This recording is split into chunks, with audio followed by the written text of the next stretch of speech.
Estamos en la hoja 47, Carisha A. En el quinto renglón de abajo hacia arriba, las últimas tres palabras. Shalach le Rab Chisda le Rabbah. Hasta ahora, en el shiur, en la clase pasada, vimos cuestiones que le planteó Rabbah a Rab Chisda sobre su pensamiento que decía que se puede en Yom Tov cocinar y hornear para el día de Shabbat. Rab Chisda respondió a sus planteos. Ahora, la Gemara nos va a traer un planteo que le hizo Rab Chisda a Rabbah. Y le dice así. Shalach le Rab Chisda le Rabbah. Le envió la siguiente pregunta Rab Chisda a Rabbah. Beyad Rabajá bar Rabunah. A través de este Jajam Rabajá bar Rabunah, quien le explicó y le planteó la pregunta que Rab Chisda tenía hacia sus palabras. Mi amrena no ir. ¿Acaso podemos decir tu pensamiento, Rabbah? Tú has explicado que en Yom Tov no se puede cocinar para Shabbat. Sin embargo, en el mismo Yom Tov, si uno cocinó para otro día, incluso para día de semana, no lo íbamos a castigar, ya que de la Torá existe otra permisión que es Ho'il, ya que es posible que sea necesario para el mismo Yom Tov, por si se le presentaban invitados. Entonces, como potencialmente era quizás necesario para el mismo Yom Tov, por eso no había una prohibición de la Torá. Eso fue el planteo que dijo Rabbah. Entonces, ¿acaso le dijo Rab Chisda, si le mandó a preguntar, ¿acaso es correcto ese planteo? Vean, tenemos una Mishnah explícita al final prácticamente del tratado de Makot, que nos dice lo siguiente. Yesh Horesh Telem Ahad existe que la persona are un surco, un solo surco, que la persona are y que esté pasando por 8 transgresiones y se haga culpable de 8 series de latigazos por pasar por 8 prohibiciones distintas. Obviamente para eso necesitaría la advertencia previa de cada una de las prohibiciones. Pero lo que la Mishnah quiere destacar ahí es que existe que en una sola acción pueda estar pasando por 8 transgresiones de la Torá. ¿Cómo serían estos? Ahoresh, Beshor, Bahamor. Prohibición número 1. Si la persona ara uniendo un toro con un burro. La Torá dice claramente, Lo taharosh, Beshor, Bahamor, Yahdav. Así advierte la Torá. En la perashá de Kitetse no se puede arar con un toro y un burro conjuntamente. 2 tipos de animales distintos no se los puede poner a trabajar conjuntamente. Aquí él los puso a trabajar a arar, pasó por una prohibición de la Torá. Vehen mukdashim. Y tanto el toro como el burro tenían kedushá. El toro tenía santidad de corbán, de ofrenda, ya que es un animal apto para hacer ofrenda, y la Torá se nos enseñó no se puede realizar ningún trabajo con el animal primogénito, ya que tiene santidad de ofrenda. Lo mismo entonces se aplica a cualquier ofrenda, no se puede realizar trabajos con un animal que ya tiene la santidad de una ofrenda. Por lo tanto, el toro tenía santidad de ofrenda. Ahí tenemos una segunda prohibición de no trabajar con un animal que es ofrenda. Y el burro también era kadosh, pero obviamente no tenía santidad de ofrenda, ya que no es un animal apto para acercar sobre el altar, pero sí podía ser un animal que había sido consagrado para el Kodesh, que sea patrimonio del Bet HaMikdash. Si es patrimonio del Bet HaMikdash, la persona no le puede dar uso propio. Eso sería Me'ilá, que es otra prohibición de la Torá. Entonces ya tenemos aquí 3 prohibiciones. Una, por arar con toro y burro conjuntamente. Otra, por utilizar un toro que era ofrenda. Y tercero, por utilizar un burro que pertenecía al Bet HaMikdash. Vekil Aim Bakerem. Cuarta prohibición. Cuando el hombre estaba arando, obviamente se levanta de la tierra del surco y la tierra esa tapó semillas que estaban al lado, siendo semillas de trigo, cebada y de uva, pasando por la prohibición de Sadejá, de Carmejá, ¿sí? Que no se puede sembrar mezcla en un viñedo, que me aprendieron para hacer de acuerdo a todas las opiniones, no se puede sembrar un grano de trigo, cebada y una semilla de uva conjuntamente. Y aquí, en esta acción, él está sembrándolas porque está tapando las semillas que se encontraban ahí en el lugar. Entonces eso sería una cuarta prohibición. Ushbi'it, quinta prohibición, era en el año sabático, que la Torá prohíbe trabajar. Sadeja lo tizra, tu campo no lo siembres. Y aquí, nuevamente, al estar cubriendo las semillas, como acabamos de explicar, estaría sembrando. Es una prohibición más de la Torá. Ya tenemos 5 prohibiciones. Be Yom Tov. Además, era día de Yom Tov. No dijo Shabbat porque en Shabbat no se le aplican latigazos. En Shabbat tendría pena de muerte. Pero en el día de Yom Tov sí se le aplican latigazos. Entonces tendríamos ahí una nueva prohibición. Prohibición número 6. Y tenemos las 7 y 8 que era Cohen Benazir a Betatum A. Este hombre que estaba dirigiendo al toro y al burro era un Cohen que además había recibido sobre sí mismo un Nezirut, la promesa de ser nazareno, y tanto el Cohen como el Nazir no se pueden impurificar por un muerto, y él estaba arando todo esto en un cementerio donde hay impureza por un met. Entonces tenemos la 7ª y 8ª prohibición, que al Nefesh Met lo llamó, que no se puede impurificar por un muerto, ni el Cohen ni el Nazir. Así es como explica la Mishnah en el Tratado de Makot, las 8 prohibiciones que puede estar pasando la persona en una sola acción de dirigir el toro con un burro haciendo un surco. Veían Brennan Joil, ahora le explicó cuál es el inconveniente que tiene. De acuerdo a tu postura, Rabbá, que nosotros decimos Joil, ya que puede ser necesario para el Yom Tov, potencialmente entonces no hay prohibición de Yom Tov. Joil, a Harisha, veían Brennan Joil, a Harisha lo lehayev. Si tú dices ya que, entonces, ¿por qué va a ser castigado por haber arado en Yom Tov? Es posible que esto arado, esta tierra que él levantó al haber arado, sea necesaria para cubrir la sangre de un ave. En el día de Yom Tov está permitido degollar un animal que la persona quiera consumir. Si este hombre, vamos a suponer, él quiere consumir ahora una gallina, le puede hacer shechitá, puede degollarla en Yom Tov para consumirla. Pero la Torah nos exige que si la persona va a degollar un pollo, un ave, tiene que dejar caer de la sangre del animal a la tierra, al piso, y debe cubrirlo con tierra. Es mitzvah de la Torah de kisui dam beafar, de cubrir la sangre que se derramó en el degollado de un ave, cubrirla con tierra.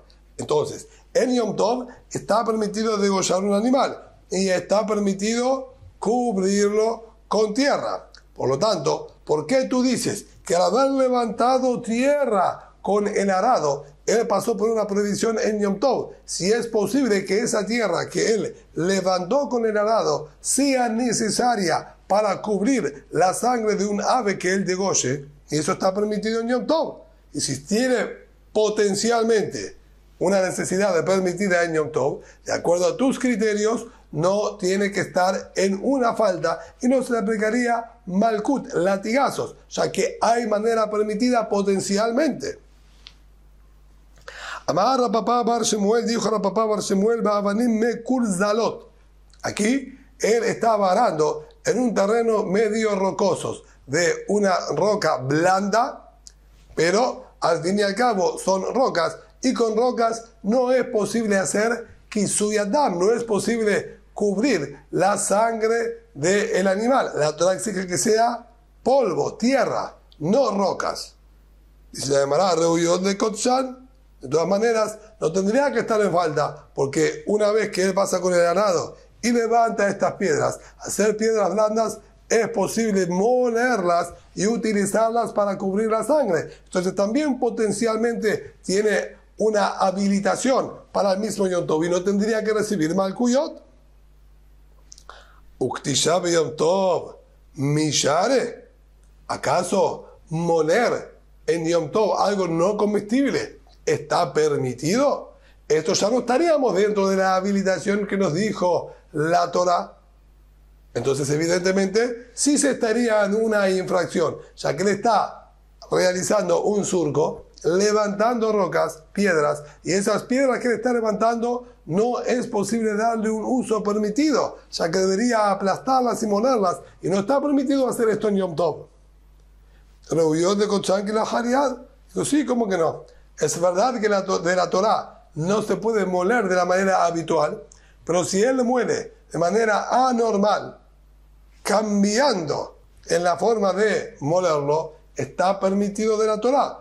Entonces, tiene forma permitida de él utilizar estas piedras que acaba de levantar y arar sobre ellas. Entonces tiene que haber nuevamente habilitación, de acuerdo a los parámetros de la Torá, ya que es posible y no tendría que recibir malcuyot, latigazos por esto. Betzunma, no, estamos hablando en rocas duras. Tzunma, Barzeria, si son rocas duras, entonces, ¿cómo él puede estar sembrando? ¿Cómo es que lo hicimos hayab? Lo hicimos culpable por sembrar trigo, cebada. ¿Acaso cubriendo con rocas se llama sembrar? De hecho, ¿sería el surco una preparación para sembrar en la roca?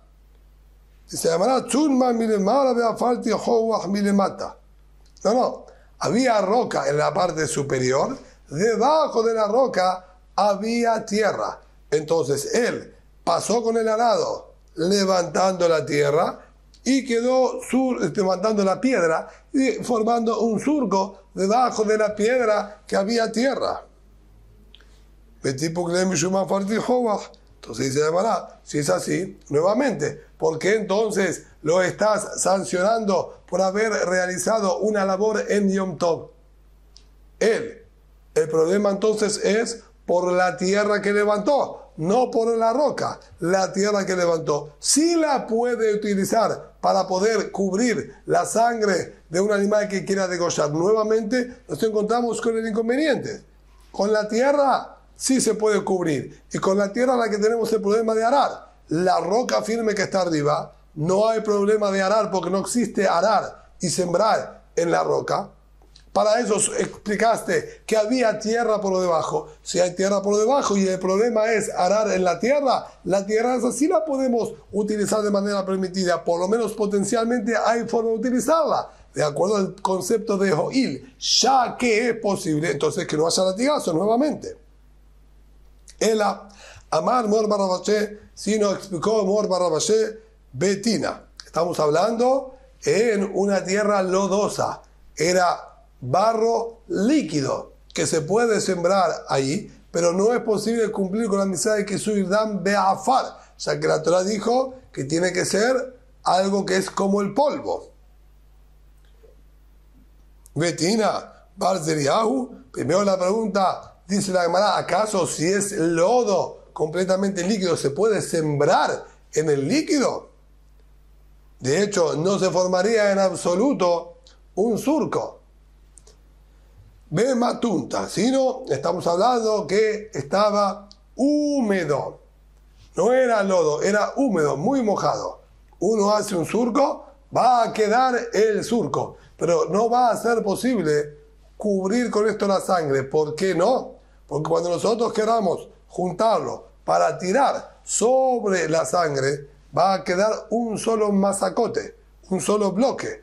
Nosotros dijimos tiene que ser afar, como si fuese polvo, que se separen los granos entre ellos, y al estar tan humedecida no se va a separar. Entonces, se puede formar un surco. El surco este es perfectamente sembrable, es tierra húmeda, bien mojada. La tierra que se levanta va a cubrir los granos de trigo, cebada, bien, y la semillita de uva que tenemos ahí al lado, va a ser cubierta con esta tierra húmeda, que seguro que se llama sembrar, y por ello también lo haríamos culpable por arar y sembrar en el año sabático, pero de todas maneras no es posible darle utilidad a esta tierra para cubrir la sangre de un animal de una ave que nosotros podamos llegar a degollar, ya que queda toda en un solo bloque y no se cumple con el concepto de la Torá de que sea como el polvo. Por lo tanto, es viable lo que dijo en la Mishnah, que puede en un solo acto recibir 8 penas de latigazos. Y Tibé Abayé, el que cuestionó ahora las palabras de Rabbá, fue Abayé. Amebashel Gidan Nashe. Tenemos escrito otra situación. Una persona que cocina. Gidan Nashe es el nervio ciático que se encuentra en las patas traseras del animal. La Torá prohíbe. La Torá en Parashat Vaishlach nos prohíbe consumir el nervio ciático del animal. Y dice, quien cocina el nervio ciático behalab con leche. Esta opinión sostiene que el nervio ciático es posible consumirlo y tiene sabor a carne, por lo tanto es carne, tiene consideración legalmente como si fuese carne, y ahora al cocinar esto conjuntamente con leche, estaría en una prohibición de la Torá, lo tebashel gediva halevimmo, no se puede cocinar carne con leche. Y lo hizo Beyom Tov. ¿Y cuándo cocinó esto? En el mismo día de Yom Tov. Beojlo, y luego lo consumió, lo que Hamesh va a recibir, o sería teóricamente viable, de 5 penalidades de latigazos. Es decir, hay en este acto de cocinar y consumir 5 prohibiciones de la Torá. Lo que Gide Beyom Tov. Primero, él estaría penalizado por realizar la labor de cocinar en Yom Tov, algo que está prohibido consumir. La Torá permitió cocinar en Yom Tov a Hashería Gel Lejos Nefesh, algo que es para consumo humano. Esto no es para consumo en absoluto, está prohibido de la Torá consumirlo, entonces sí está dentro de la prohibición de la Torá de cocinar en Yom Tov. Velo que Mishum o Helgid, además, luego él lo consumió, entonces pasó por la prohibición de comer algo prohibido. Velo que Mishum me va a ser basado a halal. Nuevamente tiene otra prohibición por haber cocinado carne con leche, incluso si no fuese Yom Tov, en cualquier día de la semana, está prohibido cocinar carne con leche. Entonces es una prohibición aparte, cocinar por Yom Tov y por cocinar carne con leche. 2 prohibiciones al cocinar. Pero que y 2 prohibiciones por consumir. Una por consumir del nervio ciático y otra por consumir carne con leche. Es decir, tenemos 2 prohibiciones en el cocinado y 2 prohibiciones en el consumo. Velo que quinta prohibición, por haber encendido fuego en Yom Tov innecesariamente, ya que el fuego que él encendió para cocinar no era un fuego permitido, no le dio una utilidad permitida, por lo tanto tenemos aquí 5 prohibiciones. Ahora bien, y si es como tú, Rabbá, dijiste, ya que hay manera permitida, entonces, para utilizarla en Yom Tov, entonces no estaría en falta y no se le aplicarían latigazos, porque entonces el quinto malkut, el quinto latigazo, la quinta transgresión, se la adjudican por haber encendido fuego innecesariamente. ¿Qué? ¿Acaso no hay manera permitida de darle uso al fuego? El fuego que le encendió puede darle cualquier uso permitido necesario para cocinarse otras comidas. Hay manera de darle uso permitido, ya que se le puede dar un uso permitido a este fuego que encendió. Entonces, de acuerdo a tus palabras, no debería de recibir ningún latigazo. Y sin embargo, ahí figura que hay 5 latigazos.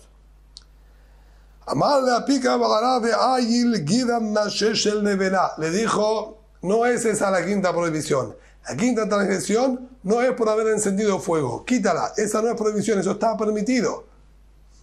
Sino, él cocinó nervio ciático de un animal muerto sin degollar. Entonces tiene prohibición por comer nervio ciático, prohibición por comer carne con leche y tercera prohibición por comer carne no permitida, carne de un animal muerto, carne de una nevelá. Hasta dijo, loto, gelujo, nevelá, no se puede comer de animales muertos que no fueron degollados. Entonces tiene 3 prohibiciones por consumir y 2 prohibiciones por cocinar. Por haber cocinado en Yom Tov algo que no es consumible y por haber cocinado carne con leche. Ahí llegamos a las 5.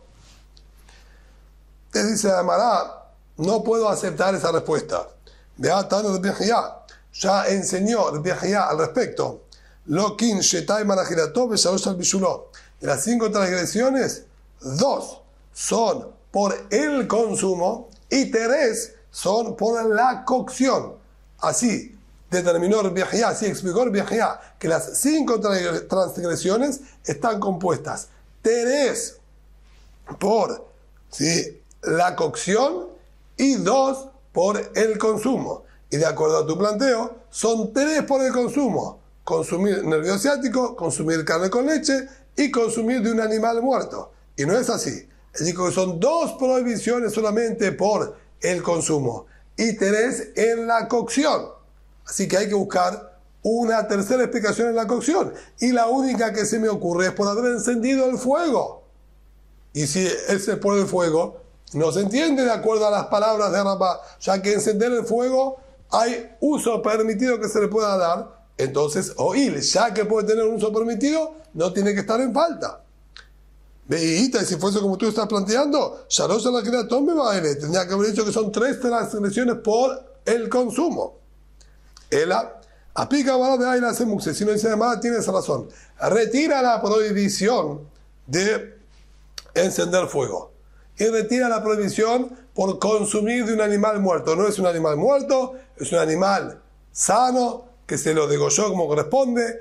El quinto malkut, el quinto latigazo y transgresión es por haber utilizado maderas que no habían sido previamente preparadas para utilizar en el Yom Tov. Maderas que estaban apartadas de nuestra mente, no se las había preparado y no se pensó utilizarlas. Ahora, cuando en el día de Yom Tov tomó de estas maderas, agarrar y utilizar maderas que estaban apartadas de nuestra mente, eso también es un acto prohibido. A eso pregunta la Gemara, un muxé de oraitahu, ¿acaso el concepto de muxé, de no mover y utilizar cosas que estaban apartadas de nuestra mente, es una restricción de la Torá? Eso es algo de dictamen rabínico, de los jajamim. Amarle y le dijo, sí señor, es prohibición de la Torá. Y va a ser que en el día sexto, en el día de la víspera de Shabbat, van a preparar lo que van a traer. Es decir, todo lo que ustedes quieran utilizarlo, tienen que prepararlo previamente y designar. De esto voy a utilizar, de esto voy a utilizar, de esto voy a utilizar, y tiene que estar todo previamente preparado y designado previo al Shabbat y previo al Yom Tov. Este es el concepto que dijo la Torah, que tiene que estar preparado con anterioridad. Vea Zarate, ¿y dónde está la prohibición? Para que haya una transgresión y se le pueda aplicar latigazos, tiene que haber una prohibición que diga no hacer. No algo, una orden activa, preparen. Si bien de la orden activa yo puedo deducir que si no lo preparé no voy a poder utilizarlo, pero sobre eso no se aplicaría latigazos. En Onshim en Mazhirim. No hay castigo a menos que esté la advertencia clara y explícita en la Torah. Por eso dice, la advertencia está dentro de lo que dice Milota se kol melajá. No pueden realizar todo trabajo.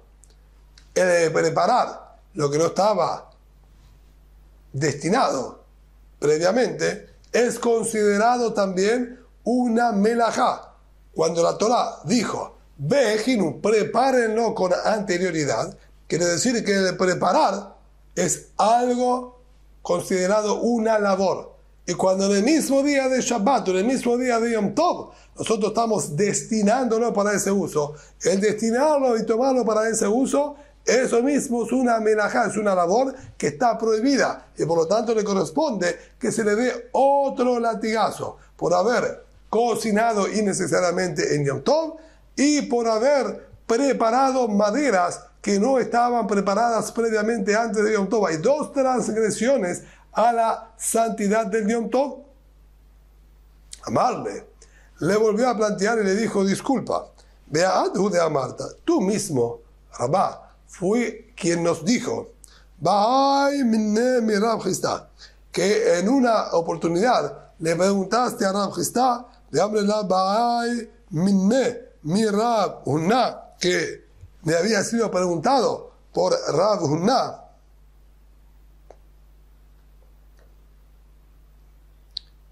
Evi se me'efer, si trajo la persona un cordero y de los ovinos, pero trajo un ovino de el descampado, es decir, el hombre tenía animales pastoreando en libertad por cualquier campo libremente, lejos de la zona habitada y donde las personas se encontraban.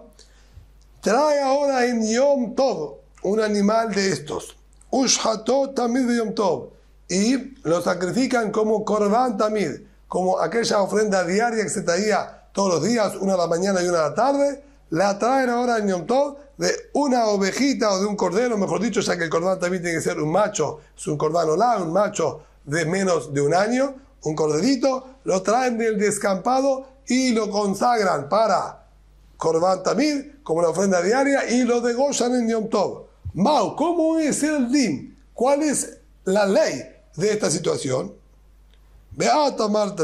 Y tú nos dijiste sobre esa situación, tú mismo, Rabá, dijiste, se velo a mejor. Ajá de lo masar, minastom lo apilgas, minamataim, mi motar shetemoche en shayeru, babor, mi kala ola shebetela bemataim, mi mashke Israel, minamotar le Israel. Hay un pasuk. Tú diste la respuesta basándose en un versículo, en un pasuk que se encuentra en el libro de Yehezkel. El pasuk dice ahí lo siguiente: Vese ahad min hason, min amatayim mi mashke Israel. Un cordero, uno solo, un cordero del rebaño, de los 200, de lo que es bebible para Israel. Esa es una traducción literal de las palabras que figuran en el pasuk. Y tú explicaste que cada una de las palabras viene a enseñarnos un concepto legal distinto. La palabra que dijo se viene a enseñarnos velo habejor y no el primogénito. Cuando hablo de un ovino es indistinto macho u hembra. Son todos ovinos. El cordero, la oveja, ambos son parte del ovino. Entonces, quedaría descartado si nosotros quisiésemos traer un mejor, un animal primogénito, ya que el primogénito, si bien tiene santidad y tiene kedushá, pero solamente puede ser macho, no hembra. Toda la kedushá del mejor del primogénito, toda la santidad del primogénito, es únicamente en animal macho y no en hembra. Y aquí la Torá dijo indistintamente ovino, animal ovino. Entonces, descartó que se puede utilizar un animal primogénito. Cuando dijo Ahat, uno, velo maaser, excluyó también utilizar un animal de maaser de Emá, del diezmo de los animales. Anualmente, todos los animales que nacieron durante el año se tenían que reunir en un rodeo, se hacía pasar por un pasillito que podían solamente pasar de a uno, y al número 10 lo consagrábamos. Seguíamos la cuenta, 1, 2, 3, 4, 5, 6, 7, 8, 9, 10. El número 10 lo marcaban con una especie de tinta roja, ese quedaba consagrado como corbán, como ofrenda, que es maaser behemá. Sigue la cuenta y así cada 10 animales, el número 10 que va pasando lo vamos marcando de todos los animales que nacieron en este año. Entonces, para que exista la consagración de maaser behemá, necesitamos mínimamente tener un grupo de 10 animales. Y aquí la Torá dijo ahad, se ahad, incluso que sea individual, que sea uno solo. Entonces, no es posible que esté hablando de un maaser behemá, de un animal diezmado, ya que él nunca podría estar solo, necesita estar acompañado con otros animales. Minahazón, cuando dijo del rebaño, quiere decir que no es posible utilizar cualquier animal del rebaño. Tiene que ser seleccionado. Alguno del rebaño, no todo el rebaño. Esto, velo a piegas, excluiría aquel animal que se encuentra en una edad intermedia. Hasta el año es considerado, vamos a decir, un corderito o una ovejita. Del año y 30 días es considerado una oveja o un carnero, es decir, estado adulto. Desde un año hasta 1 año y 30 días es un estado intermedio. No es pequeño ni tampoco es adulto. Se lo llama pilgas. Este quedaría también descartado. Cuando dijo minaton, del rebaño, no todos los animales que estén en el rebaño. Hay una edad que no es viable, que es esta edad intermedia que estamos diciendo. Mina Matayim, y cuando dijo de los 200, aquí dejó de hablar del animal y pasó a hablar del vino que se vierte sobre el altar, sobre el mizbeach. Y también nos está diciendo que la característica que tiene que tener es Mina Matayim, de las 200 medidas. Toma del excedente de las 200 medidas. Mimotar sheteme ochen babor. Del excedente de las 200 medidas que quedaron en el pozo, en el lagar donde está el vino, tomas una de esas medidas y utilizas para vertir sobre el mizbeach. Y aquí, evidentemente, ¿por qué necesitamos decir que hay 200 medidas de más? Si yo tengo que darle utilidad a una sola medida, ¿por qué se exige que en el lugar hayan 200 medidas más? Esto automáticamente me lleva a la conclusión de entender que aquí estamos hablando que hubo mezcla de vino prohibido con vino permitido. El vino que se encontraba aquí mezclado, prohibido, era vino de orlá, vino de uvas que no habían pasado 3 años desde que se habían plantado estos viñedos y fabricaron vino con sus uvas. Eso está dentro de la prohibición de la Torá de orlá. Frutos que tienen que quedar completamente cerrados y apartados del uso para cualquier persona. Y aquí nos estaría diciendo la Torá, sin embargo, si hay 200 medidas de lo permitido por sobre la medida prohibida de vino de orlá, tú puedes tomar de ese vino una medida y utilizarla. Y esto es lo que dice Mikal la Orlá Shemetelá de Matayim. Y aquí nosotros aprendemos una de las fuentes, o por lo menos un apoyo al concepto, que el Isur, la prohibición de Orlá, se anula recién cuando tiene 200 veces más de permitido por sobre lo prohibido. A diferencia de otras prohibiciones, las prohibiciones normales necesitan 60 veces más. Tenumá necesita 100 veces más. Aquí la Orlá se exige 200 veces más. O sea que es una prohibición más severa, no se puede tener ningún tipo de provecho de ella. Entonces, para que se anule, necesitamos una cantidad mayor de algo permitido para anularla, que es 200 veces más. Y de lo que terminó diciendo también mi mashke Israel, de lo que sea bebible para el pueblo de Israel, no un vino que esté prohibido de ser consumido, mina mutarle Israel, de lo que sea permitido para el consumo de un yodí, mi kanamru en tebel. Y aquí es que aprendieron que no se puede traer el vino de tebel, vino del cual no se le separaron los diezmos, la terumá para el Cohen, el maaser sheni, el diezmo que hay que comer en Yerushalayim, etc. Mientras sea tebel, ya que no está permitido consumirlo, no se lo puede utilizar tampoco para vertir sobre el mizbeach. Continúa la misma baraita diciendo ahí, es posible que entonces no pueda tampoco traer de algo que estaba apartado de nuestra mente, no se lo pueda traer en Shabbat y en Yom Tov como ofrenda para Boreolam, ya que no estaría permitido para nuestro consumo y nuestro uso.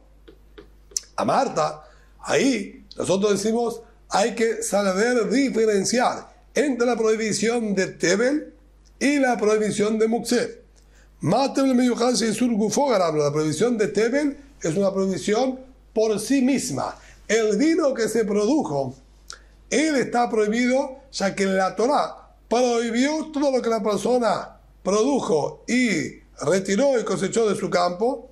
Está prohibido a menos que haya separado los diezmos, etcétera, y los regalos que corresponden.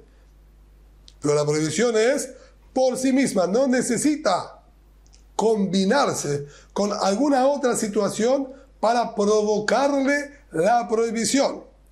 Así también, todas las cosas que son prohibidas en sí mismas no se pueden utilizar, digamos, están prohibidas para las personas, no se pueden utilizar como una ofrenda para Boreolam.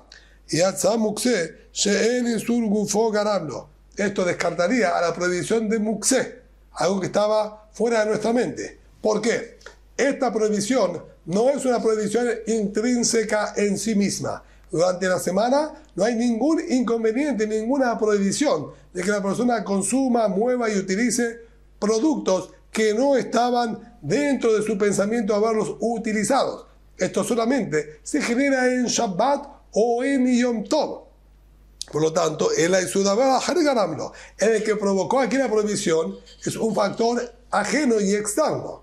Ahora, que se hizo Shabbat o que se hizo Yom Tov, se generó la prohibición que lo que estaba apartado de mi mente yo no puedo utilizarlo. Pero no es una prohibición en sí misma por el objeto o el producto. Por lo tanto, no está incluido dentro del pasuk.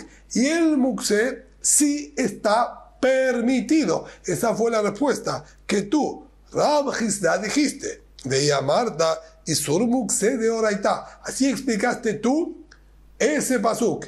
Y dijiste, por lo tanto, que no hay prohibición de sacrificar un animal que no estaba en nuestra mente, que estaba en el descampado en el día de Yom Tov o en el día de Shabbat. Podíamos traerlo y utilizarlo como Korban Tamid, porque no está dentro de la prohibición que dijo la Torah, Min Mashke Israel, de lo que sea permitido. Tiene que ser una prohibición intrínseca. Y el Mukseh, tú has explicado que es una prohibición intrínseca y tiene que estar permitido. Ahora bien, veía Marta y Sur Mukseh de Oraitá, si de acuerdo a tus parámetros, el Mukseh igualmente es una prohibición impuesta por la Torah. Mali Sur Gufo, Mali Sur Dabarajer. ¿Qué cambia si es una prohibición intrínseca o no es intrínseca? ¿Cómo va a estar permitido traer un animal que la Torah lo prohibió? No se puede marcar esa diferencia, siendo tu criterio que el Mukseh, algo que está apartado, es una prohibición de la Torah. ¿Cómo va a habilitarlos a transgredir una prohibición? Y otro planteo más tengo para darte a tu respuesta. Tú explicaste que la quinta prohibición que había cuando este hombre cocinó el nervio ciático con leche en Yom Tov, has explicado que la quinta prohibición era por Mukseh, que se llama que él está haciendo una labor prohibida en Yom Tov. Entonces teníamos, por haber cocinado en Yom Tov algo que no es consumible, porque estaba prohibido consumir, entonces cocinó en Yom Tov innecesariamente, y por haber utilizado maderas prohibidas. Esa es otra labor, maderas que no estaban en nuestra mente. De Amarta, tú sos quien has explicado que en el día de Shabbat, si una persona realiza dos labores, hay dos castigos y son dos prohibiciones. Pero no en Yom Tov. Una persona que en Yom Tov realizó varias labores, distintas labores prohibidas, no hay dos castigos. Son todas una misma prohibición de no realizar labor prohibida en Yom Tov, que recibiría un solo castigo. Siendo así, incluso si yo aceptara lo que tú estás explicando, que maderas que estaban fuera de nuestra mente es prohibido utilizar en Yom Tov y son prohibidas de la Torah, y entonces estaría transgrediendo el Yom Tov, son dos transgresiones por Yom Tov, por utilizar maderas apartadas de nuestra mente y por cocinar en Yom Tov, dos prohibiciones en Yom Tov. Tú mismo has explicado que hay un solo castigo y recibiría un solo latigazo, y ahí figuran que hay 5 prohibiciones y corresponderían 5 latigazos. Y tú al explicar 2 por Yom Tov, se transformarían en una sola. Y no habría 5 prohibiciones, quedarían solamente 4.